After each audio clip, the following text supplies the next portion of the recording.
Salut Loni. Salut Aurore.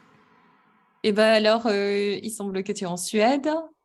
Je suis en Suède, entouré par beaucoup de neige et il fait -5 degrés en ce moment. Ok. Je suis très heureuse de pouvoir qu'on échange justement sur ce que tu fais parce que, comme je dis souvent, tu es un personnage à rencontrer au moins une fois dans sa vie.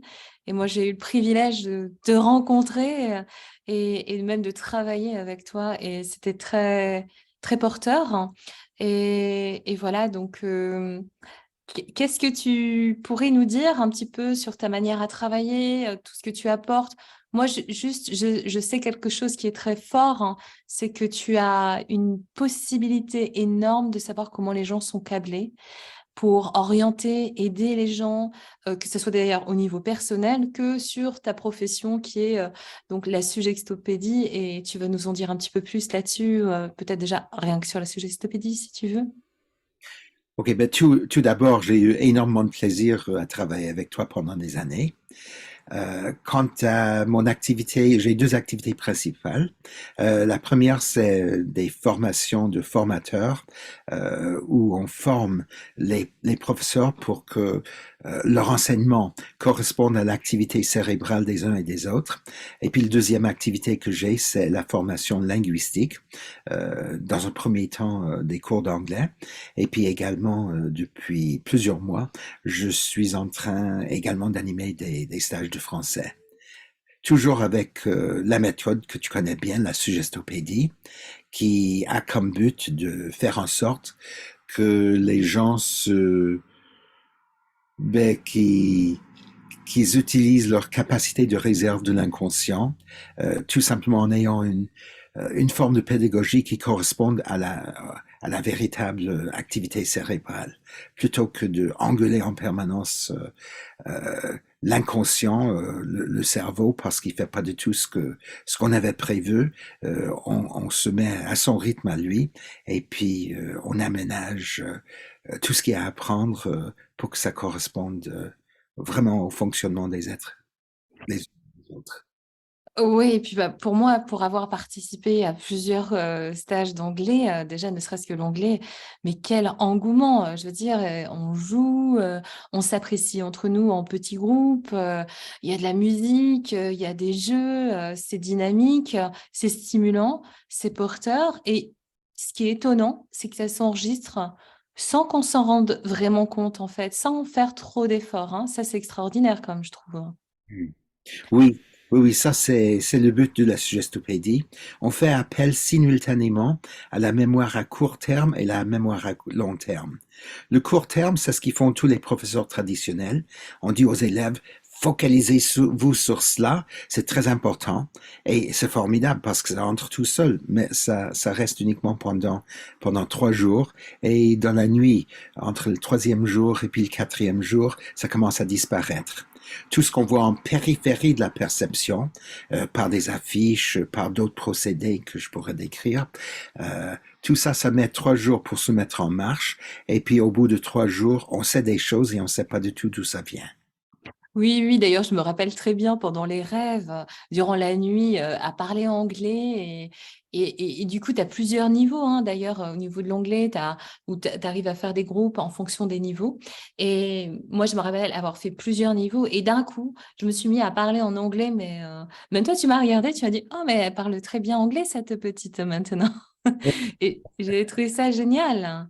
J'avais trouvé ça Oui, génial. oui, oui, oui, oui. Le grand défaut de la plupart des professeurs, c'est de vouloir tout contrôler. Or, on peut pas du tout contrôler l'inconscient, heureusement pour tout le monde, hein.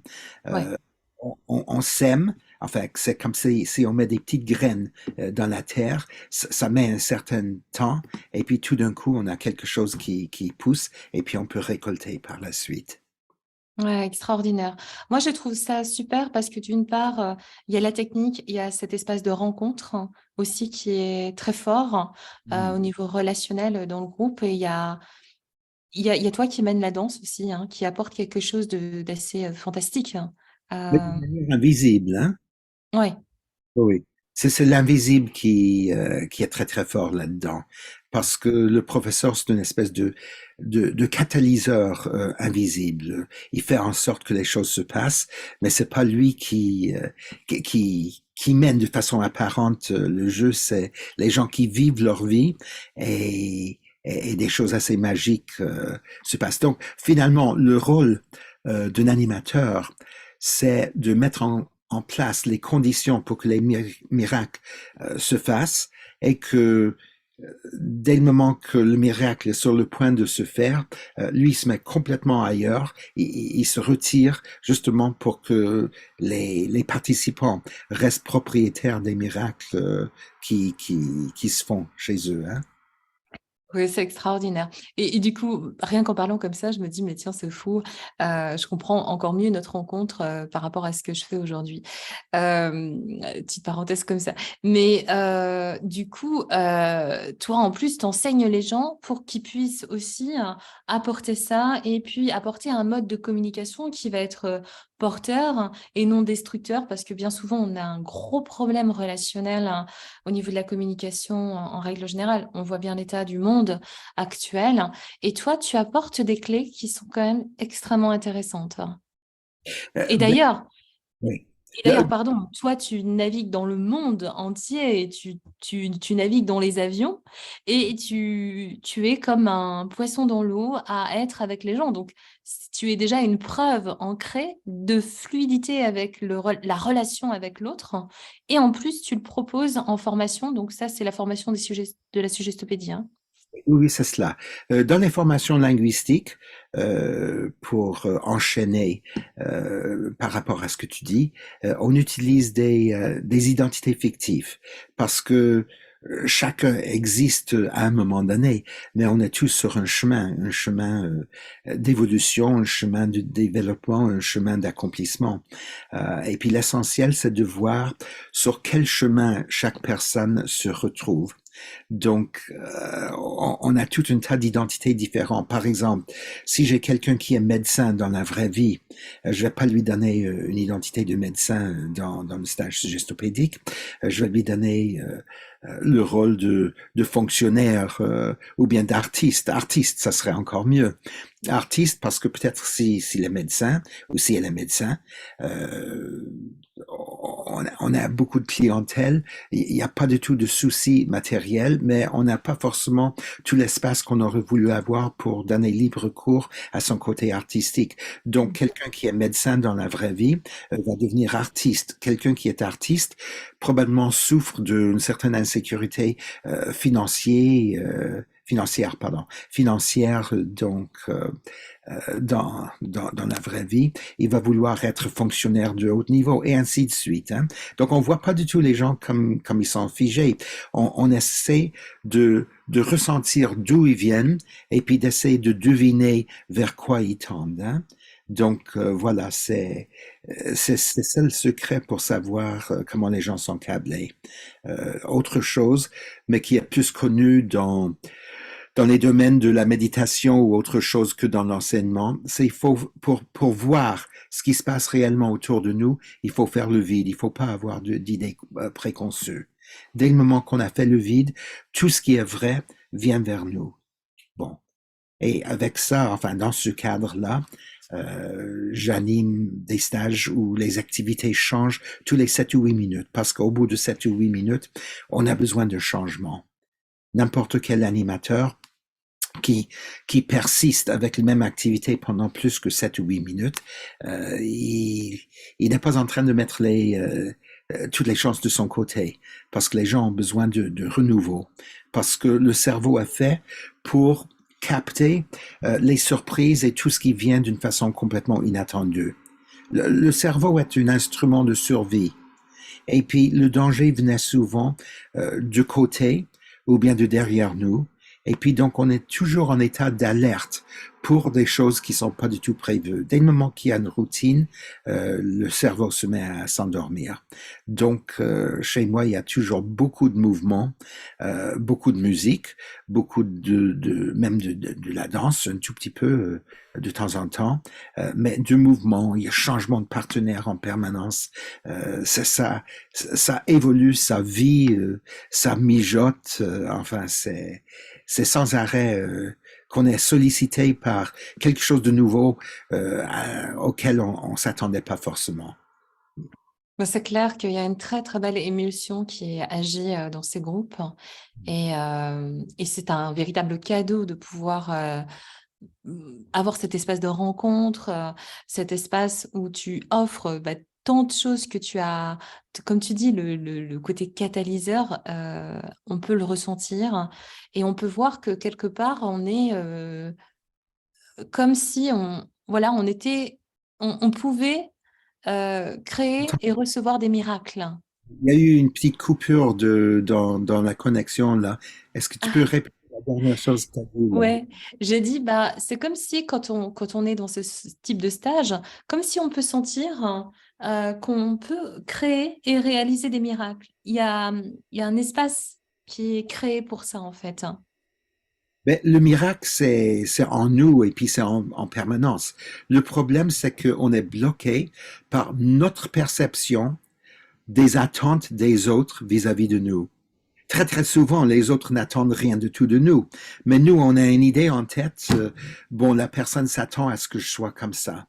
D'où l'intérêt des changements d'identité dans les stages suggestopédiques, du fait que je suis quelqu'un d'autre, personne s'attend à quoi que ce soit de ma part, donc je suis libre de mettre ensemble, de faire une espèce de fusion entre mon expérience de la vie, ce qui me rend très riche, et puis tous les rêves que je peux avoir qui me donnent libre champ pour faire exactement ce que je veux avec toute l'expérience que j'ai.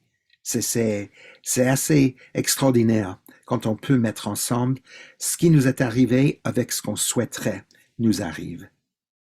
Mais c'est pour ça que vraiment, j'invite toute personne qui ne te connaisse pas, déjà de prendre contact avec toi. Et éventuellement, on fait défiler là, sous la vidéo, ton contact, les informations sur des prochains stages, mais simplement qui est très accessible hein, pour avoir un échange téléphonique, pour connaître le niveau, pour parler, pour voir si ça peut correspondre. Mais moi, vraiment, je peux dire que j'ai pas été touchée par énormément de gens dans ma vie, mais tu fais partie de la personne qui est, pour moi, une personne qu'il faut profiter tant qu'elle est là, tant qu'elle a tant à offrir. Et ça, j'y tiens. Tu vois, toute cette manière d'agir, j'ai rencontré personne comme ça. Personne qui agit comme toi. Merci, merci, merci. Oui, mais je serais ravi de rencontrer autant de monde que possible. J'anime des stages à la fois, comme j'ai dit tout à l'heure, de la formation des formateurs, ainsi que des stages d'anglais de beaucoup de niveaux, en partant du niveau débutant, qui vont jusqu'au niveau des négociations à Bruxelles ou bien ailleurs. Hein. Donc, moi, mon programme, enfin, j'ai beaucoup de programmes, mais le seul programme que j'ai, c'est vraiment le programme des gens qui sont en face de moi. Enfin, Mm.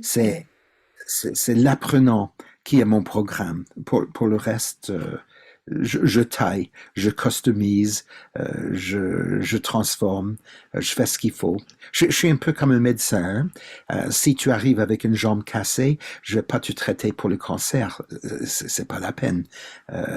Il faut faire une espèce de diagnostic à propos de non seulement le niveau de la personne et le style de blocage ou bien les aspirations des uns et des autres, et puis de tout faire en sorte que ça corresponde à chacun. Et quelle valorisation pour les personnes. Oui, oui. Enfin, parce que qu'est-ce qu'ils veulent les gens? Ils veulent être reconnus. C'est Ouais. un besoin humain fondamental. C'est que les gens nous connaissent, qui nous reconnaissent et qui voient ce qu'il y a de plus noble en nous et qui font ressortir ça en mettant l'accent sur ce qu'on fait déjà de bien, pour que, ben, pour qu'on soit épanoui. Bon, bah écoute, j'ai envie de rester sur ce mot, sur ta fin que tu viens de nommer. Merci d'avoir eu le temps de nous écouter et je vous invite vraiment à prendre contact avec Loni. Euh, c'est vraiment quelqu'un qu'il faut rencontrer. Je répète. À bientôt, Loni. On se dit à très bientôt en tout cas. Je Oui, t'embrasse. à bientôt. Moi À aussi. bientôt. Allez, Au revoir. au revoir.